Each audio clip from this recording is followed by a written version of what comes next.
വെണ്ടയ്ക്കയും തക്കാളിയൊക്കെ ഉപയോഗിച്ചുകൊണ്ട് ചോറിന് എളുപ്പം റെഡിയാക്കി എടുക്കാൻ പറ്റാവുന്ന നല്ല ടേസ്റ്റിയുള്ള ഒരു കറിയാട്ടോ റെഡിയാക്കി എടുക്കുന്നത്. വെണ്ടയ്ക്ക ദാ ഇതുപോലെയാണ് റെഡിയാക്കി എടുക്കുന്നതെങ്കിൽ കുറച്ചധികം തന്നെ ചോറ് കരുതിക്കോളൂ കേട്ടോ. അത്ര സിമ്പിളും നല്ല ടേസ്റ്റി ആയിട്ടുള്ള കറിയാണ്. അപ്പൊ മിസ് ചെയ്യാതെ ദാ ഈ ഒരു രീതിക്ക് ട്രൈ ചെയ്ത് നോക്കൂ കേട്ടോ. ഞാനിട്ട് ആദ്യം തന്നെ വെണ്ടയ്ക്ക ഒന്നുങ്ങ് വഴറ്റിയെടുക്കണം. അതിനായിട്ട് ഇതാ ഈ ഒരു വലിപ്പത്തിലാട്ടോ നമ്മൾ വെണ്ടയ്ക്ക കട്ട് ചെയ്തിരിക്കുന്നത്. വെളിച്ചെണ്ണയാണ് എടുത്തിരിക്കുന്നത്. ചൂടായി കഴിഞ്ഞപ്പോൾ ഇതാ കട്ട് ചെയ്ത് വെച്ചിരിക്കുന്ന വെണ്ടയ്ക്കയും കൂടി ചേർത്ത് കൊടുക്കാം. ഇനിയിപ്പോൾ ഈ വെണ്ടയ്ക്കയുടെ ആ ഒരു വഴുവഴുപ്പൊക്കെ ഉണ്ടല്ലോ അതൊന്നിങ്ങ് മാറ്റിയെടുക്കണം. ഗ്യാസിന്റെ ഫ്ലെയിം ഒരു മീഡിയം ഫ്ലെയിമിൽ വെച്ച് ദാ ഇതുപോലെ ഒന്നിങ്ങ് ചൂടാക്കി എടുക്കുന്നുണ്ട്. ഒരുപാട് അങ്ങോട്ട് പൊരിയൊന്നും വേണ്ട, ജസ്റ്റ് ഒന്നിങ്ങ് വാടി വന്നാൽ മാത്രം മതി. ആ വഴുവഴുപ്പൊക്കെ ഒന്ന് മാറി വന്നാൽ മാത്രം മതി. ഇതാ കേട്ടോ ഇതുപോലെ. ഇനിയിപ്പോൾ ഇത് മറ്റൊരു പ്ലേറ്റിലേക്ക് നമുക്കങ്ങ് മാറ്റി കൊടുക്കാം. ഇനിയിപ്പോൾ അതേ പാനിലേക്ക് തന്നെ കുറച്ചും കൂടി വെളിച്ചെണ്ണ ഒന്നിങ്ങ് ചൂടാക്കി എടുക്കുന്നുണ്ട്. ഇതിലേക്ക് ഇതാ 1/2 ടീസ്പൂൺ വീതം വെച്ച് ഇഞ്ചിയും അതേപോലെ തന്നെ വെളുത്തുള്ളിയും പൊടിയായിട്ട് കട്ട് ചെയ്താണ് അതും കൂടി ചേർത്ത് കൊടുക്കാം. ഇല്ലാന്നുണ്ടെങ്കിൽ നന്നായിട്ട് ഒന്നിങ്ങ് ചതച്ചെടുത്താലും മതി. ഒന്നിങ്ങ് ചൂടായി വരുമ്പോൾ മീഡിയം വലിപ്പത്തിലുള്ള ഒരു സവാള അതാ ഇതേപോലെ നീളത്തിൽ തീരെ കനം കുറച്ച് അരിഞ്ഞത് ചേർത്ത് കൊടുക്കുന്നുണ്ട്. അപ്പോൾ അതൊക്കെ പച്ചമണമൊക്കെ ഒന്നിങ്ങടെ മാറി നന്നായിട്ട് തന്നെ ഒന്നിങ്ങ് വഴറ്റിയെടുക്കാം. എരിവിന് വേണ്ടി 2 പച്ചമുളകും കൂടി ചേർത്ത് കൊടുക്കുന്നുണ്ട്. കണ്ടോ ദാ ഇതുപോലെ പച്ചമണമൊക്കെ ഒന്നിങ്ങോട്ട് മാറി ശരിക്കും ഒന്നിങ്ങ് വഴന്ന് വന്നാൽ മാത്രം മതി. ഈ സമയം പൊടികളായിട്ട് ഒരു 1/4 ടീസ്പൂൺ മഞ്ഞൾപ്പൊടി, അതേപോലെ തന്നെ ദാ ഒരു 1/2 ടീസ്പൂൺ നല്ല എരിവുള്ള മുളക് പൊടിയായിട്ട് എടുത്തിരിക്കുന്നത്. എരിവ് കുറവാണെന്നുണ്ടെങ്കിൽ അതനുസരിച്ച് കുറച്ചും കൂടി ചേർത്ത് കൊടുക്കാം. 1 ടേബിൾ സ്പൂൺ മല്ലിപ്പൊടിയും കൂടി ചേർക്കുന്നുണ്ട്. ഇതുപോലെ പച്ചമുളക് ഒന്നിങ്ങോട്ട് മാറി വരുമ്പോൾ നന്നായിട്ട് പഴുത്ത 2 തക്കാളിയും കൂടി ചേർത്ത് കൊടുക്കാം. ചെറിയ തക്കാളി ആയതുകൊണ്ടാണ് ഞാൻ 2 എണ്ണം എടുത്തത്. നല്ല വലിപ്പമുള്ള തക്കാളിയൊക്കെ ആണെങ്കിൽ 1 എണ്ണം മാത്രം മതി കേട്ടോ. ഇതുപോലെ മസാലയായിട്ട് ഒന്നിങ്ങ് യോജിപ്പിച്ച് തക്കാളിയൊക്കെ ആണെന്നുണ്ടെങ്കിലും ശരിക്കും ഒന്നിങ്ങോട്ട് വെന്ത് വരണം. അപ്പൊ ഇതുവരെ ഉപ്പ് ചേർത്തണ്ടായിരുന്നില്ല. ഈ സമയത്ത് ആവശ്യത്തിന് ഉപ്പും കൂടി ചേർക്കുന്നുണ്ട്.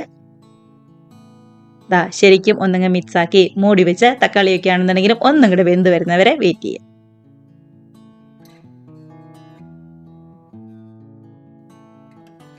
തക്കാളി ആണെന്നുണ്ടെങ്കിലും മസാലയൊക്കെ ആയിട്ട് നന്നായിട്ട് ഒന്നും കൂടി യോജിച്ച് അടിപൊളിയായിട്ട് തന്നെ വന്നിട്ടുണ്ട്. കണ്ടോ ഇത് പാകത്തിനാണ്. അപ്പൊ ഇത് മതി. ഇതിലേക്കാണ് നമ്മൾ റെഡിയാക്കി വെച്ചിരിക്കുന്ന വെണ്ടയ്ക്കയും കൂടി ചേർത്ത് കൊടുക്കുന്നത്. കൂടെ തന്നെ തേങ്ങയുടെ 2-ാം പാലാണ് ചേർത്ത് കൊടുക്കുന്നത്. ഞാനൊരു 1.5 കപ്പ് 2-ാം പാൽ എടുത്തിട്ടുണ്ട്. 2-ാം പാൽ 1.5 കപ്പും അതേപോലെ തന്നെ 1-ാം പാൽ ഒരു 1/2 കപ്പ് അല്ലാന്നുണ്ടെങ്കിൽ 1/4 കപ്പ് അത്രയും മതി കേട്ടോ. ഇതുപോലെ ഒന്നിങ്ങ് മിക്സാക്കി നന്നായിട്ട് തിളച്ച് എല്ലാം കൂടി ഒന്ന് യോജിച്ച് സെറ്റായി വരണം കേട്ടോ. മൂടി വെച്ച് നല്ലോണം തന്നെ ഒന്നുകൂടി വെന്ത് വരട്ടെ. കണ്ടോ ഇതിപ്പോ വെണ്ടയ്ക്കയും തക്കാളിയും മസാലയും തേങ്ങാപ്പാലും എല്ലാമായിട്ട് ഒന്നുകൂടി യോജിച്ച് വന്നിട്ടുണ്ട്. അപ്പൊ ഇത് മതി. ഇനി ഇതിനകത്തേക്കാണ് ഗ്യാസ് ഏറ്റവും ലോ ഫ്ലെയിമിലാക്കി 1-ാം പാല് ചേർത്ത് കൊടുക്കുന്നത്. ഞാനൊരു 1/4 കപ്പ് 1-ാം പാലായിട്ട് എടുത്തിരിക്കുന്നത്. അതിൽ കൂടുതലൊന്നും വേണ്ട. ഇതിപ്പോൾ തിളപ്പിക്കൊന്നും വേണ്ട. നന്നായിട്ട് മിക്സാക്കി ശരിക്കും ഒന്നും കൂടി ചൂടായി വന്നാൽ മാത്രം മതി. അപ്പോൾ ഉപ്പൊന്ന് നോക്കുക, കുറവാണെന്നുണ്ടെങ്കിൽ കുറച്ച് ചേർത്ത് കൊടുക്കാം. അതേപോലെ തന്നെ ഏറ്റവും ലാസ്റ്റ് ആയിട്ട് ഒരു 1/2 ടീസ്പൂൺ ഗരം മസാലയും കൂടി ചേർത്ത് കൊടുക്കുന്നുണ്ട്. ഒന്ന് മിക്സാക്കി ഗ്യാസ് അങ്ങ് ഓഫ് ആക്കാവുന്നതേ ഉള്ളൂ. അപ്പോൾ 2-ാം പാല് ചേർത്തിട്ട് ഒട്ടും തന്നെ തിളപ്പിക്കാതിരിക്കാനായിട്ട് ശ്രദ്ധിക്കണം കേട്ടോ. ഒന്നിങ്ങ് ചൂടായി വന്നാൽ മാത്രം മതി. ഇനി ഏറ്റവും ലാസ്റ്റ് ആയിട്ട് ഒന്ന് കടുകും കൂടി തളിച്ച് ചേർത്താലുണ്ടല്ലോ നല്ല സൂപ്പർ ടേസ്റ്റിലുള്ള നമ്മുടെ വെണ്ടയ്ക്ക കറി ഇവിടെ റെഡി ആയിട്ടുണ്ട്. ചൂടായ വെളിച്ചെണ്ണയിലേക്ക് കടുക് പൊട്ടിച്ച് അതേപോലെ തന്നെ കറിവേപ്പിലയും വറ്റൽമുളകും കൂടി ചേർത്ത് ഒന്നിങ്ങ് ചൂടാക്കി നമ്മുടെ കറിയിലേക്ക് അങ്ങ് താളിച്ച് ചേർത്ത് കൊടുക്കാം. അപ്പൊ ഇത്രയേ ഉള്ളൂ. കണ്ടോ എളുപ്പം റെഡിയാക്കി എടുക്കാവുന്നതല്ലേ ഉള്ളൂ. ഒന്നും കൂടി തണുത്ത് കഴിയുമ്പോൾ തേങ്ങാപ്പാലൊക്കെ ആയതുകൊണ്ട് ഒന്നും കൂടി കട്ടിയായിട്ട് വന്നോളും. കറിയിലേക്ക് താളിപ്പും കൂടി ചേർത്ത് കൊടുത്തിട്ടുണ്ട്. അപ്പൊ ഇത്രയേ ഉള്ളൂ നമ്മുടെ കറിയുടെ പരിപാടി എന്ന് പറയുന്നത്. സിമ്പിളായിട്ട് റെഡിയാക്കി എടുക്കാവുന്നതേ ഉള്ളൂ. ഇരിക്കും തോറും തേങ്ങാപ്പാലൊക്കെ ഒന്നും കൂടി ചേർന്ന് കുറുകി നന്നായിട്ട് ടേസ്റ്റ് കൂടി വരികയുള്ളൂ കേട്ടോ. ട്രൈ ചെയ്ത് നോക്കി കമൻസ് ഒക്കെ മറക്കാതെ അറിയിക്കുക. കൂടെ തന്നെ വീഡിയോ റെസിപ്പിക്ക് ഇഷ്ടമായിട്ടുണ്ടെങ്കിൽ ഒന്ന് ലൈക്ക് അടിച്ച് ഷെയറും കൂടി ചെയ്യാനായിട്ട് മറക്കല്ലേ. കണ്ടതാ തണുത്ത് കഴിഞ്ഞപ്പോൾ ഒന്നും കൂടി ഒന്ന് കട്ടിയായിട്ട് വന്നിരിക്കുന്നത് കേട്ടോ. അപ്പൊ ഇത് മതി.